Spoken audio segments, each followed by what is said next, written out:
শনিবার অর্থাৎ আজ ভোটারদের নামের তালিকা প্রকাশের আগে সর্বদলীয় বৈঠক করলেন জলপাইগুড়ির জেলাশাসক। শুক্রবার বিকেলে জলপাইগুড়ি জেলাশাসকের কনফারেন্স রুমে সর্বদলীয় বৈঠক অনুষ্ঠিত হয়। বৈঠকে কংগ্রেস, তৃণমূল, বিজেপি সহ অন্যান্য দলের প্রতিনিধিরা ছাড়াও জেলা পুলিশ সুপার অমরনাথ সহ পুলিশের আধিকারিকরা বৈঠকে উপস্থিত ছিলেন। বৈঠক শেষে এদিন জলপাইগুড়ির পুলিশ সুপার অমরনাথকে কি বলছেন শুনে নেব। আজকে কেন আসা ডিএম অফিসে? প্রশাসনের যেভাবে কাজ করা উচিত ছিল শুরুর থেকে, সেভাবে প্রশাসন কাজগুলো করেনি। ফলে তার একটা ব্যর্থতার দায় সম্পূর্ণ কেন্দ্র সরকার, রাজ্য সরকারকে নিতে হবে। কারণ ভোটার তালিকা প্রকাশ হওয়ার সাথে সাথে ভোটার তালিকায় যদি কোনো বৈধ ভোটারের নাম বাদ যায়, তার বিরুদ্ধে তীব্র প্রতিবাদ তৈরি হবে, তীব্র আন্দোলন তৈরি হবে। ফলে কোনো বৈধ ভোটারের নাম বাদ দেওয়া যাবে না, এটাই হচ্ছে আমাদের কথা। ওনাকে আমরা অনেক কথাই বলেছে, কালকে কি ঘটনা ঘটবে জানি না, বৈধ ভোটারের নাম বাদ দেওয়া যাবে না, এটাই হচ্ছে মূলত বিষয়। বলছি গণেশবাবু কেন আসা আজকে ডিএম অফিসে? আজকে আমাদের ডিএম ডেকেছিল আর কি, তো আমরা সবাই উপস্থিত হলাম। কিন্তু আজকে যখন সভা শেষ করে বাড়ি যাচ্ছি, তখন একটাই আতঙ্ক এবং চিন্তা নিয়ে বাড়ি যাচ্ছি। যে সমস্ত মানুষ কার নাম থাকবে কার নাম থাকবে না, যেরকম সন্দেহ তালিকায় থাকবে, কেউ জানে না।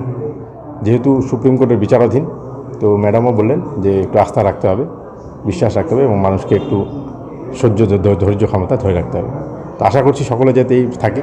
আমরা গণতন্ত্রের উপর বিশ্বাস করব, ভারতবর্ষ একটা গণতান্ত্রিক দেশ, কেউ বাদ যাবেন এটুকু আমরা আশা করছি এবং তার জন্য আমরা জাতীয় কংগ্রেস আছে।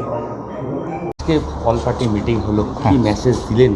হ্যাঁ, আজকে আমাদের এখানে ডিএম অফিসে ম্যাডামের চেয়ারম্যানশিপে আজকে মিটিং হয়েছে, অল পার্টি মিটিং। তো কালকে এসআইআরের ফাইনাল লিস্টটা প্রিপেয়ার হচ্ছে। তো ওটা নিয়ে যে সিকিউরিটি মেশার্স আর বাকি যে জিনিসগুলো পার্টিদের অর্গানাইজার্সকে এক্সপ্লেন করার জন্য আজকে মিটিং হয়েছে।